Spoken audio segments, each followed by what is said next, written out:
Hello everyone, आज हम इस वीडियो में डिस्कस करने वाले हैं वीकली करंट अफेयर्स क्विज। अक्टूबर के आज हम वीक 1 के डिस्कस करेंगे। यहाँ पे फर्स्ट क्वेश्चन अगर हम देखें तो यहाँ पे जो स्टेटमेंट्स है वो इफेक्ट्स ऑफ ग्लोबल वार्मिंग से रिलेटेड है। ग्लोबल वार्मिंग जो इंक्रीज़ हो रही है, अगर हम ग्लोबल वार्मिंग की बात करें ह्यूमन एक्टिविटीज़ की वजह से बहुत ज़्यादा टेम्परेचर जो है इंक्रीज़ हो रहा है अर्थ का, जिसकी वजह से हीट जो है बहुत ज़्यादा इंक्रीज़ हो रही है ह्यूमन एक्टिविटीज़ से, मेनली ह्यूमन एक्टिविटीज़ से। और अगर हम बात करें तो सबसे ज़्यादा जो ग्रीन हाउस गैसेस हैं, ग्रीन हाउस गैसेस की अगर हम बात करें तो CH4, मीथेन और कार्बन डाइऑक्साइड की वजह से जो है अर्थ का जो टेम्परेचर है वो बहुत ज़्यादा इंक्रीज़ हो रहा है। यहाँ पे ग्लोबल वार्मिंग से रिलेटेड स्टेटमेंट्स हैं। स्टेटमेंट 1 की अगर हम बात करते हैं, global warming decreases weather predictability and reducing forecast accuracy by about 1 day per Celsius increase. ये बिल्कुल करेक्ट स्टेटमेंट है कि ग्लोबल वार्मिंग की वजह से जो वेदर प्रिडिक्टेबिलिटी है वो डिक्रीज हो रही है, रिड्यूस हो रही है। यहाँ पे स्टेटमेंट 1 जो है ये करेक्ट है। सेकेंड स्टेटमेंट की अगर हम बात करें, rising temperatures lead to an increase in the formation of the atmospheric eddies within the troposphere that influence weather patterns. यहाँ पे ये बिल्कुल करेक्ट स्टेटमेंट है। यहाँ पे आंसर जो होगा हमारा वो होगा बोथ 1 एंड 2, क्योंकि यहाँ पे पूछा था हमसे कि करेक्ट कितने स्टेटमेंट्स हैं। बोथ 1 एंड 2 जो होगा हमारे पास राइट आंसर होगा। The next question is consider the following statements regarding Uzbekistan.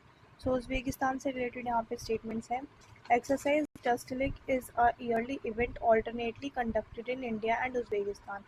Dust leg जो है ये एक्सरसाइज है इंडिया एंड उज़्बेकिस्तान के बिटवीन, इंडिया एंड उज़्बेकिस्तान के बीच में जो एक्सरसाइज होती है डस्ट लेग। ये ईयरली होती है, हर साल होती है, और एक साल इंडिया में होती है एंड एक साल उज़्बेकिस्तान में होती है। ये ऑल्टरनेटली कंडक्ट होती है इंडिया एंड उज़्बेकिस्तान में। यहाँ पे स्टेटमेंट 1 जो है ये बिल्कुल करेक्ट स्टेटमेंट है।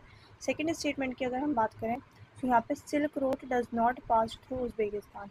ये यहाँ पे इनकरेक्ट हो जाएगा, क्योंकि सिल्क रोड जो है वो उज़्बेकिस्तान से भी पास होती है। यहाँ पे बोला है कि silk road does not pass through Uzbekistan, that's why ये स्टेटमेंट हमारे पास इनकरेक्ट हो जाएगी।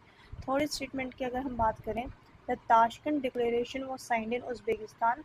बिल्कुल करेक्ट है कि ताशकंद डिक्लेरेशन जो साइन हुआ था वो हुआ था उज़्बेकिस्तान में 1965 में। By India second prime minister Lal Bahadur Shastri shortly before his death. यहाँ पे ये जो स्टेटमेंट 3 ये बिल्कुल करेक्ट है कि ताशकंद डिक्लेरेशन उज़्बेकिस्तान में साइन हुआ था 1965 में, और हमारे सेकेंड प्राइम मिनिस्टर जो थे लाल बहादुर शास्त्री, ये इन्होंने साइन किया था, और वहीं ताशकंद में ही इनकी डेथ हो गई थी जब ये ताशकंद डिक्लेरेशन साइन करने गए थे। यहाँ पे स्टेटमेंट 3 जो है ये करेक्ट हमारे पास है, एंड 1 भी जो है हमारे पास ये करेक्ट स्टेटमेंट है। यहाँ पे हमसे पूछा है नॉट करेक्ट, यानी कि जो गलत है, जो फॉल्स है। यहाँ पे इनकरेक्ट स्टेटमेंट कौन सी हमारे पास? सेकेंड। आंसर क्या होगा हमारा? Only 2। Only 2 is the right answer, क्योंकि हमारे पास इनकरेक्ट था और यहाँ पे हमसे इनकरेक्ट ही पूछा है। The next question is consider the following statements regarding Mahatma Gandhi. Statement 1 है, Mahatma Gandhi first used a hunger strike in 1918 during Champaran Satyagraha. यहाँ पे जो है ये 1918 में तो किया था गांधी जी ने हंगर स्ट्राइक, बट ये चंपारण सत्याग्रह में फर्स्ट हंगर स्ट्राइक नहीं थी। अहमदाबाद मील स्ट्राइक जो थी, अहमदाबाद मील स्ट्राइक में गांधी जी ने फर्स्ट टाइम हंगर स्ट्राइक किया था। यहाँ पे स्टेटमेंट 1 जो होगी हमारे पास इनकरेक्ट हो जाएगी। ईयर यहाँ पे ठीक है, 1918 में किया था हंगर स्ट्राइक महात्मा गांधी ने, बट चंपारण सत्याग्रह में नहीं किया था, अहमदाबाद मील स्ट्राइक में से किया था। यहाँ पे स्टेटमेंट 1 हमारे पास इनकरेक्ट हो। सेकेंड स्टेटमेंट की अगर हम बात करें, Gandhi's concept of trusteeship was about the equitable distribution of wealth and poverty alleviation. Statement 2 जो है हमारे पास ये भी बिल्कुल करेक्ट है, because he believed that every member of society was a trustee of wealth generated by the collective efforts of all. यहाँ पे जो है स्टेटमेंट 2 भी हमारे पास स्टेटमेंट 2 करेक्ट है एंड स्टेटमेंट 1 जो है ये इनकरेक्ट है। यहाँ पे हमसे पूछ रहा है कि करेक्ट कौन सी है, तो आंसर क्या होगा हमारे पास? ओनली 2। बी जो होगा हमारे पास राइट आंसर होगा। The next question is, consider the following statements regarding judges of the Supreme Court and High Court. Supreme Court and High Court judges से related statements हैं यहाँ पे। Statement 1, the judges of the Supreme Court are appointed by the President under Article 124 of the Constitution, Article 124 Clause 2। यहाँ पे Statement 1 जो है ये बिल्कुल करेक्ट है, बिकॉज जो जजेस होते हैं सुप्रीम कोर्ट के वो अपॉइंट करते हैं कौन? प्रेसिडेंट अपॉइंट करते हैं इन्हें under clause 2 of the article 124। Statement 1 जो है यहाँ पे बिल्कुल करेक्ट है। सेकेंड स्टेटमेंट की अगर हम बात करें तो salaries, pensions, allowances of the Supreme Court judges and pension of a High Court judge are charged upon the Consolidated Fund of India. तो यहाँ पे जो है ये बिल्कुल करेक्ट स्टेटमेंट है। अगर हम बात करें सुप्रीम कोर्ट जज की, सुप्रीम कोर्ट जज की जो है सैलरी जो होता है, पेंशन भी और अलाउंसेस जो होता है वो भी, ये सब कॉन्सोलिडेटेड फंड ऑफ इंडिया से ही चार्ज होता है। बट अगर हम हाई कोर्ट जज की बात करें तो हाई कोर्ट जज की अगर हम बात करते हैं तो जो हाई कोर्ट जज की पेंशन होती है, सो सिर्फ और सिर्फ पेंशन जो है वो कॉन्सोलिडेटेड फंड ऑफ इंडिया से चार्ज होती है। वरना जो सैलरी की अगर हम बात करते हैं हाई कोर्ट जज की, तो सैलरी जो होती है ये स्टेट फंड ऑफ इंडिया से जो है, स्टेट का जो कॉन्सोलिडेटेड फंड होता है, कॉन्सोलिडेटेड फंड ऑफ स्टेट, यहाँ से चार्ज होती है। सो सैलरी जो होती है हाई कोर्ट की वो कॉन्सोलिडेटेड फंड ऑफ स्टेट से चार्ज होती है, और पेंशन जो होती है वो कॉन्सोलिडेटेड फंड ऑफ इंडिया से होती है। सो स्टेटमेंट 2 भी करेक्ट है एंड स्टेटमेंट 1 भी करेक्ट है। और अगर हम बात करें ये सैलरीज, अलाउंसेज एंड पेंशंस की, तो ये किस शेड्यूल में मेंशन है? ये मेंशन है शेड्यूल 2 में। तो जिसमें supreme court and high court जजेस की भी बात की जाती है। सो शेड्यूल सेकंड में salaries, pension and allowances mention है supreme court and high court जजेस की। और अगर हम बात करें शेड्यूल 2 की, तो इसमें सुप्रीम कोर्ट जजेस, हाई कोर्ट जजेस, CAG, president and vice president की सैलरीज, और speaker and deputy speaker of the लोक सभा and state legislative assembly and chairman and vice chairman of the Rajya Sabha and state legislative council. तो इन सब की जो है सैलरीज, अलाउंसेस एंड पेंशंस की बात करता है, चार्ज होता है कॉन्सोलिडेटेड फंड ऑफ इंडिया से, और ये मेंशन है हमारा शेड्यूल 2 में। तो ये चीज़ आपको जहन में रखनी है। अब यहाँ पे जो हमारे पास राइट आंसर होगा, सो यहाँ पे हमसे पूछा है which of the statement given above is और आर नॉट करेक्ट। सो यहाँ पे नॉट करेक्ट पूछा है, यानी कि जो इनकरेक्ट है। सो हमारे पास स्टेटमेंट 1 भी करेक्ट है एंड स्टेटमेंट 2 भी करेक्ट है। सो जो इसका आंसर होगा वो होगा नन ऑफ द अबव, यानी कि डी जो होगा हमारे पास राइट आंसर होगा। The next question is consider the following statements regarding rabies. So rabies से रिलेटेड यहाँ पे स्टेटमेंट्स हैं। स्टेटमेंट 1 क्या कह रही है? Rabies is caused by a DNA virus present in the saliva of infected animals such as dogs, cats और monkeys. So rabies जो है वो प्रेजेंट होता है सलाइवा में इन्फेक्टेड एनिमल्स के, जैसे कि डॉग्स हो गए, कैट्स हो गए, मंकीज हो गए। बट यहाँ पे क्या कह रहा है कि rabies is caused by DNA virus. So यहाँ पे डीएनए वायरस नहीं होता है, ये होता है आरएनए वायरस। सो आरएनए वायरस होता है, डीएनए वायरस नहीं होता है। दैट्स वाई ये स्टेटमेंट हमारे पास इनकरेक्ट हो जाएगी। सो डीएनए नहीं होता, आरएनए होता है। सेकेंड स्टेटमेंट की अगर हम बात करें, human to human transmission of rabies is more common than transmission from animals. तो ये जो है ये बिल्कुल इनकरेक्ट स्टेटमेंट है, बिकॉज रेबीज जो होता है ट्रांसमिट वो प्राइमरली एनिमल्स टू ह्यूमन होता है, एनिमल्स टू ह्यूमन होता है। सो यहाँ पे स्टेटमेंट 2 भी इनकरेक्ट है एंड स्टेटमेंट 1 भी हमारे पास इनकरेक्ट है। और अगर हम बात करें कि ग्लोबली अगर हम देखें कि रेबीज से जो डेथ होती है वो ग्लोबली अगर हम देखें 36% डेथ जो हो रही है वो हम इंडिया में देखते हैं। कि रेबीज़ की वजह से अगर हम ग्लोबली बात करते हैं, रेबीज़ से जो लोग मर रहे हैं, जिनकी डेथ हो रही है, तो उनमें से 36% जो है वो इंडिया से हैं, इंडिया से होते हैं। और इनमें भी 30 to 60% जो अगर हम बात करें तो वो बच्चों में होती है under the age of 15 years. So 30 to 60% जो होते हैं इनमें से भी वो 15 ईयर्स से कम की एज के जो होते हैं बच्चे, उनमें रेबीज़ देखा जाता है। उसकी वजह से जो डेथ होती है और रेबीज़ की वजह से वो ज़्यादातर बच्चों की होती है। सो यहाँ पे स्टेटमेंट 1 हमारे पास इनकरेक्ट है, स्टेटमेंट 2 भी हमारे पास इनकरेक्ट है, बिकॉज कॉस्ट होता है आरएनए वायरस से and human to human transmission नहीं होता, एनिमल टू ह्यूमन होता है। सो यहाँ पे पूछा था कि करेक्ट कौन सा है, तो हमारे पास इनमें से कोई भी करेक्ट नहीं है, दोनों ही इनकरेक्ट है। सो आंसर होगा D, none. The next question is consider the following statements regarding permafrost. So permafrost से रिलेटेड यहाँ पे स्टेटमेंट है, permafrost is a combination of soil, rocks and sand held together by ice. तो यहाँ पे statement 1 जो है ये बिल्कुल करेक्ट है। सेकेंड स्टेटमेंट की अगर हम बात करें, परमाफ्रॉस्ट बेसिकली होता क्या है कि बेसिकली ये लैंड जो होती है वो बर्फ़ से पूरी ढकी होती है। सो लैंड में सॉइल भी होते हैं, रॉक्स भी होते हैं। सो पूरी कॉम्बिनेशन यहाँ पे जो बोला है कि permafrost is a combination of soil, rocks and sand held together by ice. So यहाँ पे स्टेटमेंट 1 जो होगी बिल्कुल करेक्ट है।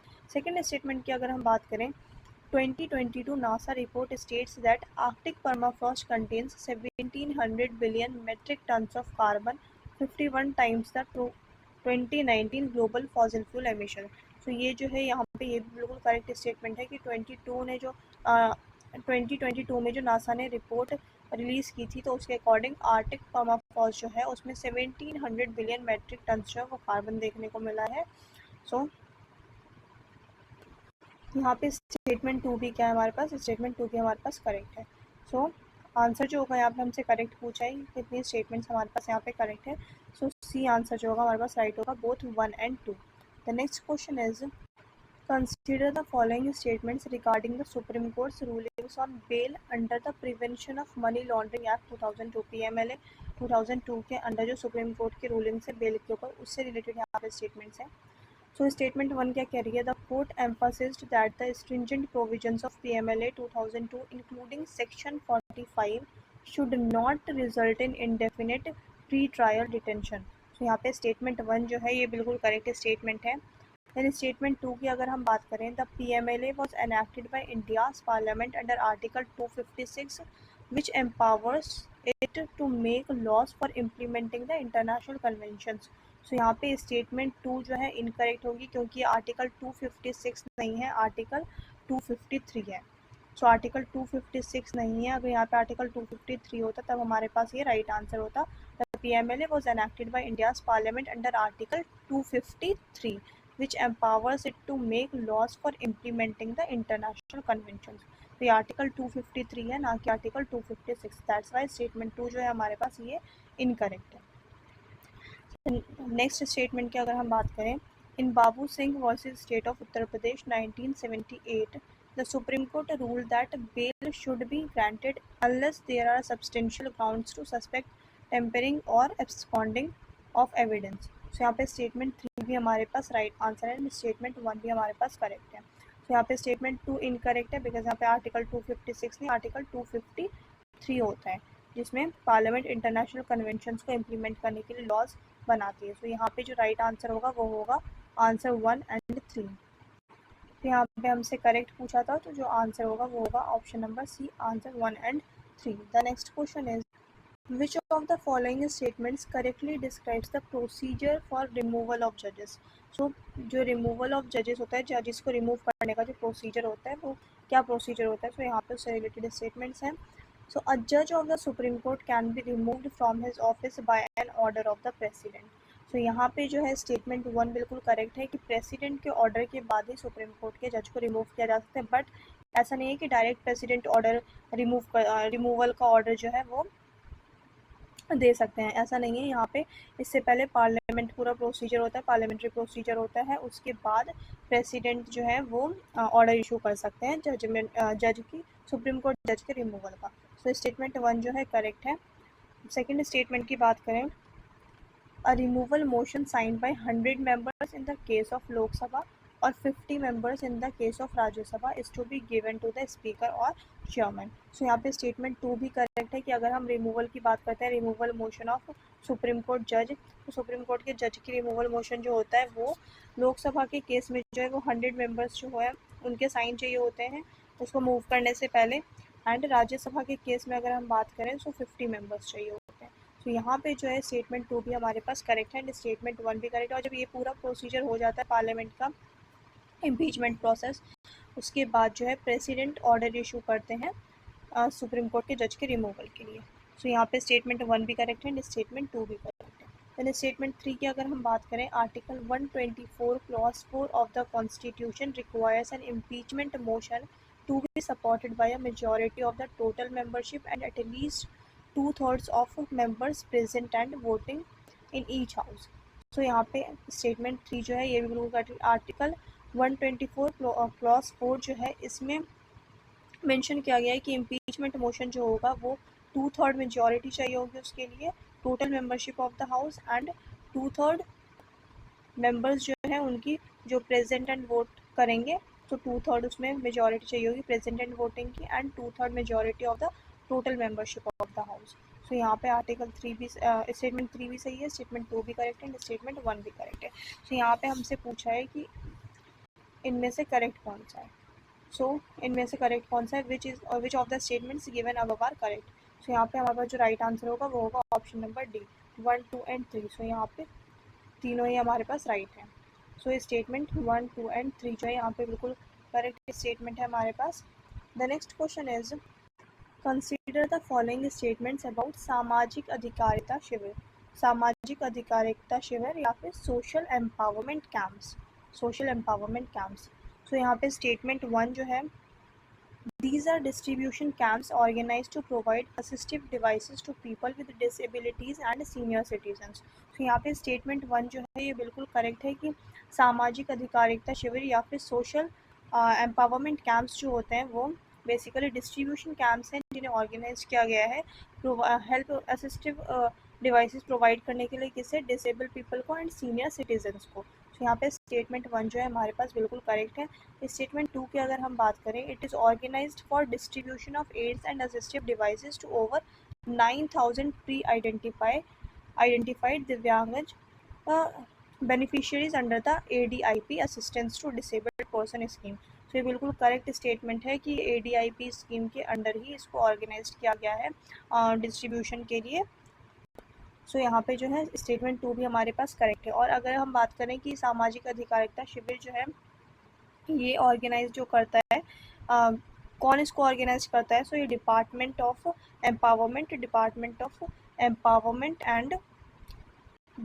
Empowerment of persons with disabilities.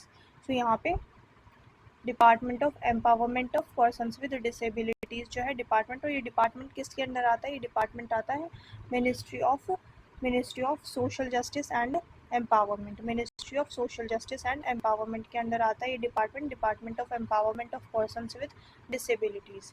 So यहाँ पे जो है, और ये ऐसा नहीं कि सिर्फ मिनिस्ट्रीज को असिस्ट कर रही है, बेसिकली कोलैबोरेशन में हो रहा है, किसकी कोलैबोरेशन में, एलिम्को। सो एलिम्को क्या है, artificial limbs manufacturing corporation. So artificial limbs manufacturing corporations. These are organized by the Department of Empowerment of Persons with Disabilities under the Ministry of Social Justice and Empowerment in collaboration with ELIMCO. So Social Justice and Empowerment Ministry जो है in collaboration with ELIMCO. So यहाँ पे जो है ये आपको कुछ facts जो है सहन में रखने हैं। यहाँ पे सेकेंड स्टेटमेंट सही है एंड करेक्ट है। स्टेटमेंट 1 एंड 2 एंड मिनिस्ट्री जो है ministry of social justice and empowerment है, department of empowerment of persons with disabilities, and किसके कोलैबोरेशन में ये पूरा ऑर्गेनाइज किया जाता है, एलिम्को की artificial limbs manufacturing corporation. So यहाँ पे स्टेटमेंट्स यहाँ पे हमसे पूछी थी कि कौन सी करेक्ट है। सो बोथ 1 एंड 2 जो होगा हमारे पास राइट आंसर होगा, C is the right answer. The next question है consider the following statements about project Udbhav. So project Udbhav last year भी करंट अफेयर्स में था, तो यहाँ पे इससे रिलेटेड स्टेटमेंट है, it aims to integrate India's rich historical military knowledge with modern military practices. तो यहाँ पे जो है स्टेटमेंट 1 जो है बिल्कुल करेक्ट है। इसका एम क्या है कि इंटीग्रेट करना जो इंडिया के हिस्टोरिकल मिलिट्री नॉलेज थी उसको मॉडर्न मिलिट्री प्रैक्टिसेस के साथ। तो यहाँ पे स्टेटमेंट 1 हमारी बिल्कुल करेक्ट है। स्टेटमेंट 2 की अगर हम बात करें, it is a joint initiative between the Indian army and the United service institution of India. ये बेसिकली एक थिंक टैंक है। सो यहाँ पे स्टेटमेंट 2 जो है ये भी हमारे पास बिल्कुल करेक्ट है कि ये जॉइंट इनिशिएटिव है इंडियन आर्मी के बीच में and United service institution of India के बीच में। सो ये स्टेटमेंट 1 एंड स्टेटमेंट 2 दोनों ही करेक्ट हैं। सो यहाँ पे हमसे क्या पूछ रहा है, which of the statement given above are not correct. So यहाँ पे हमसे इनकरेक्ट पूछा था बेसिकली। सो इनकरेक्ट हमारे पास कोई भी नहीं है, दोनों ही करेक्ट है। सो हमारा आंसर क्या हो जाएगा, option D, none of the above. So I hope आपको ये वीडियो अच्छी लगी होगी, क्वेश्चंस अच्छे लगे होंगे। चैनल पर नए हैं तो चैनल को सब्सक्राइब कर लें, वीडियो अच्छी लगे तो वीडियो को लाइक कर दें।